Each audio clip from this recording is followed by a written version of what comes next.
Thank you. Thank you. Thank you. To His Excellency, the President of the Republic of Kenya,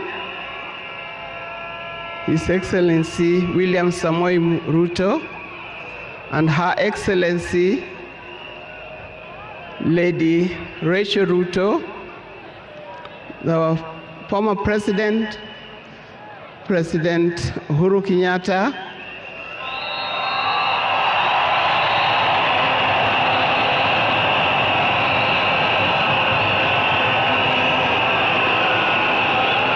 the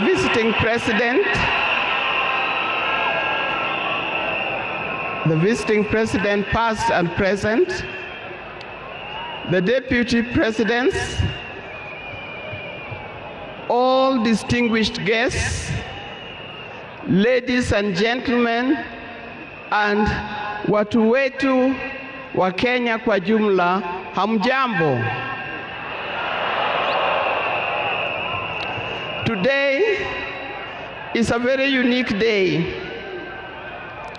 It is not every day that I would be standing here to say something to the nation and to the world about my dear husband, Raila Amolo Odinga.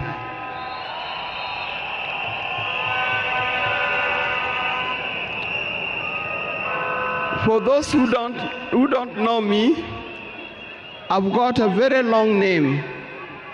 They call me Canon Dr. Ida Betty Odinga EST. Now, these names don't just come like that, but they are names that are given. I cannot forget the name that the public has given me called Min Pin.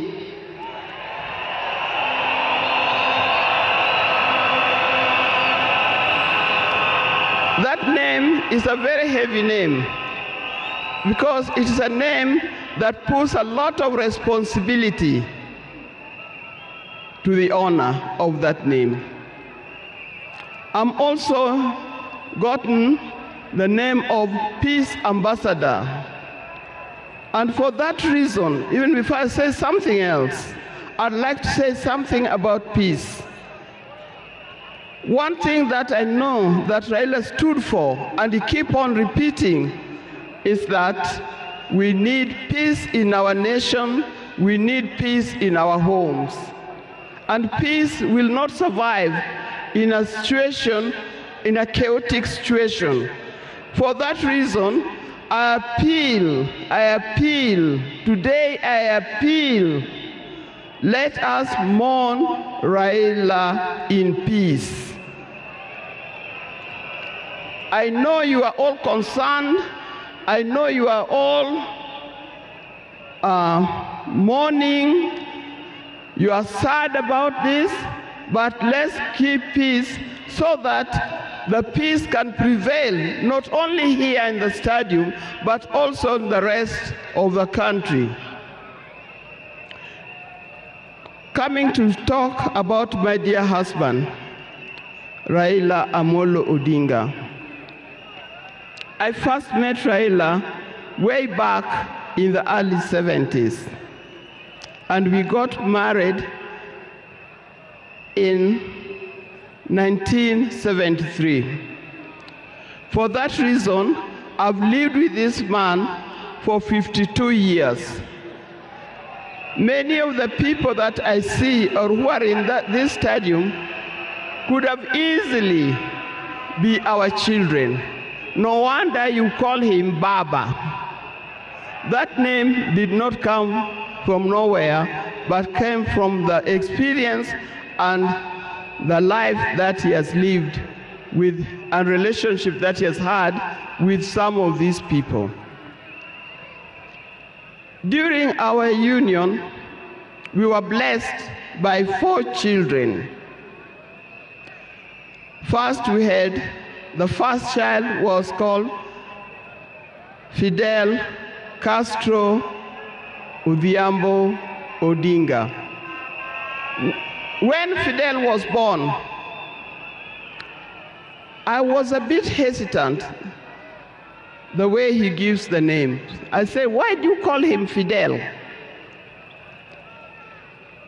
Then he said he was a great admirer of Fidel Castro, and therefore he named his first child Fidel Castro Odinga. Later, we had the second child, Rosemary, and here again, Rose is the name of my mother, and Mary is the name of his mother.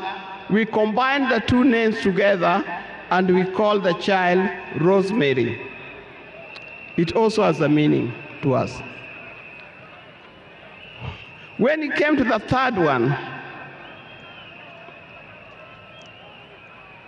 and he named after his best friend and his cousin called Raila Kembo, with whom they shared the name.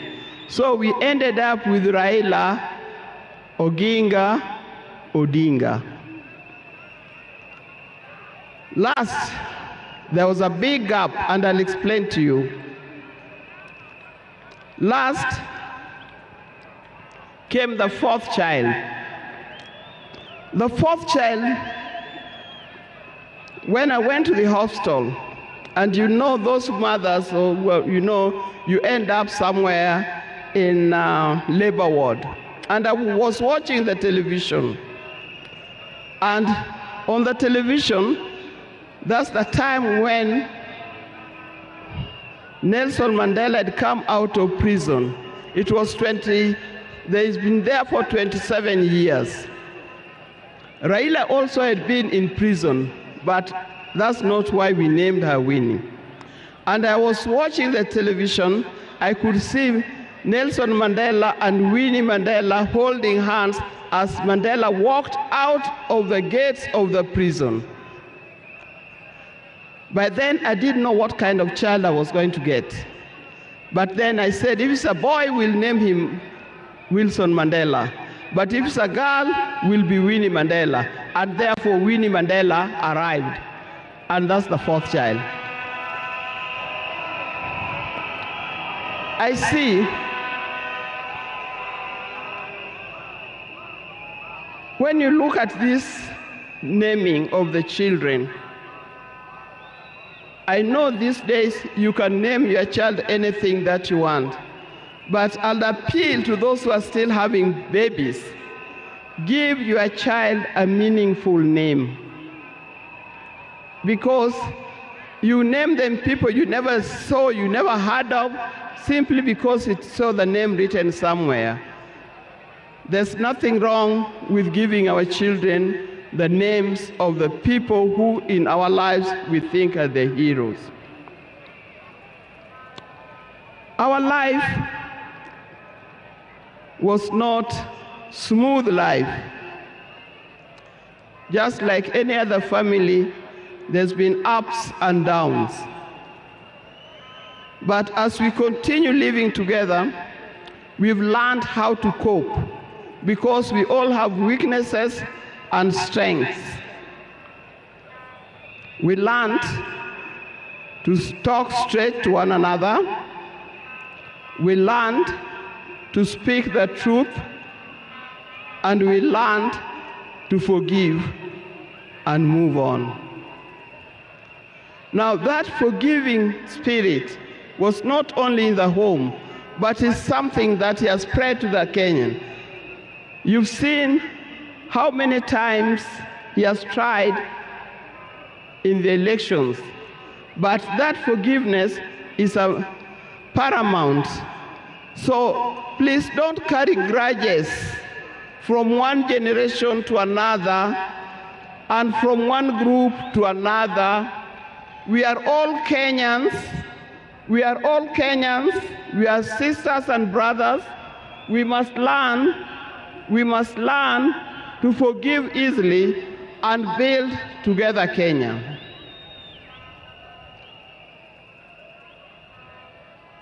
Towards the end, I'll not say everything. I would like to say everything, but time would not allow.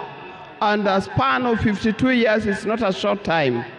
I hope that when I get another opportunity on Sunday, I'll be able to say more. But one thing that he kept on repeating to me is that we must urge Kenyans,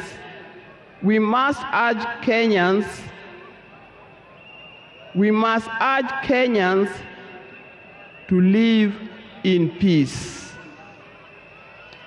He kept on repeating that. We must repeat it to our Kenyans, we live in peace. Raila hated dishonesty. He hated dishonesty. He hated greed.